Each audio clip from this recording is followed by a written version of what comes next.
আমাৰ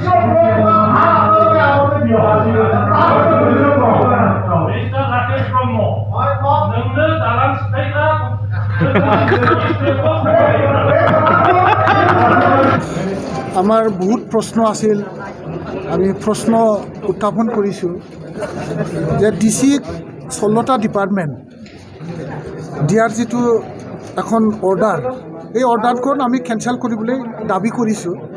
কিয়নো ক্ষমতা আমাক দিছে, এই ক্ষমতাখন আমাক দিয়া ক্ষমতাখন আমি নিজেই ইউটিলাইজ কৰিব নোৱাৰা যিটো ইনকনফিডেন্স, নিজৰ ওপৰত আত্মবিশ্বাস নথকা নিচিনা যি এটা ডিচিশ্যন, এইটো আমি মানে ভাল পোৱা নাই। যাৰ কাৰণে আমি কৈছোঁ যে 16টা ডিপাৰ্টমেণ্ট ডিচিৰ হাতত দিয়া সেইটো উঠাব লাগে।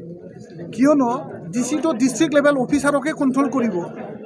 আমাৰ 40টা ডিপাৰ্টমেণ্টত 40জন ডিৰেক্টৰ আছে, এডিশ্যনেল চিফ ইঞ্জিনিয়াৰ আছে, জইণ্ট ডিৰেক্টৰ আছে, বা আমাৰ যিটো কাউন্সিল ডিৰেক্টৰ, এই ডিৰেক্টৰসকলক ডিচিয়ে কণ্ট্ৰল কৰিব নোৱাৰে।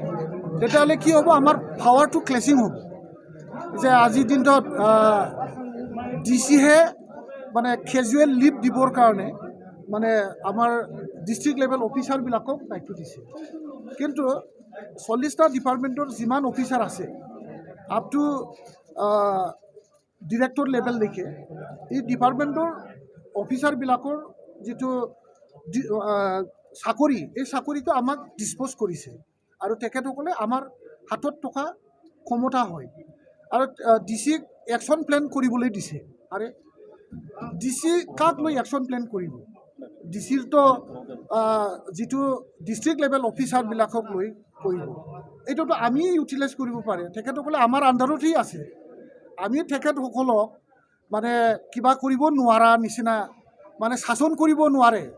আৰু আমি মানে চিবে আজি যি বক্তব্যটো ৰাখিছে যে মানে ভাল কৰিবৰ কাৰণে, আৰু ভাল কৰিবৰ কাৰণেতো আপোনাক ৰাইজে চিফ বনাইছে, ঠিক কৰিবৰ কাৰণে আপোনাক চিফ বনাইছে।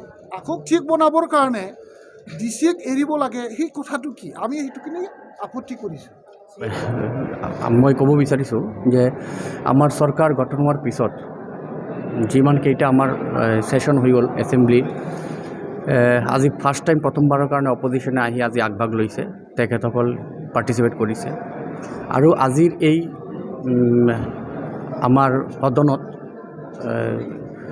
আজি গৃহীত কৰা হ'ল যে 2008ৰ পৰা 2013লৈকে যিমান হত্যা হৈছে BTC অঞ্চলত, এই গোটেইকেইটা হত্যাৰ এগেইনষ্টত CBI তদন্ত কৰা হ'ব, CBI এনকুৱাৰী দিয়া হৈছে।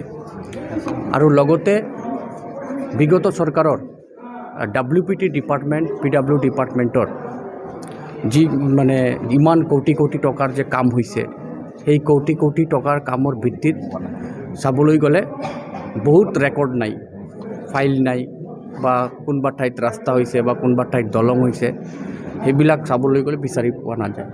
তো সেইমতে PWDৰ ওপৰতো CBI এনকুৱাৰী দিয়া হৈছে। আৰু বিভিন্ন বিষয় লৈ আলোচনা কৰা হৈছে।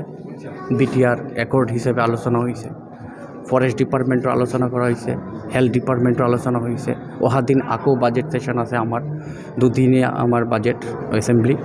তো সেইমতে মই ভাবোঁ যে আমাৰ BTR চৰকাৰ প্ৰমোদ বড়ো ডাঙৰীয়াৰ নেতৃত্বত তেখেতে যি মানে চিন্তাধাৰা লৈ পেলাই এই BTRখন আগবঢ়াই লৈ যোৱাৰ চিন্তা লৈছে, আজি আমাৰ অপজিশ্যনৰ MCLA সকলেও গম পাইছে, তেখেতসকলৰ ওচৰত অৱগত কৰা হৈছে যে আমাৰ এই নতুন চৰকাৰ প্ৰিভিয়াছ 17 ইয়াৰ্ছ BPF চৰকাৰ যেনেকুৱা কাম কৰিছিল বা চলাইছিল, সেইটো ইয়াতে ব্যক্ত কৰিছে কেনেকুৱা চলিছিল। আৰু আমাৰ চৰকাৰ অহা দিনত কি সংকল্প লৈ, কি নতুন চিন্তাধাৰাই কৈ BTR অঞ্চলত 35 লাখ জনসংখ্যাৰ প্ৰত্যেক জাতি জনগোষ্ঠীৰ সুৰক্ষা দিয়াৰ লগতে উন্নয়নৰ ক্ষেত্ৰত কি ভূমিকা থাকিব, এইটো আজি এছেম্বলিত পুৰাপুৰি অৱগত কৰা হৈছে।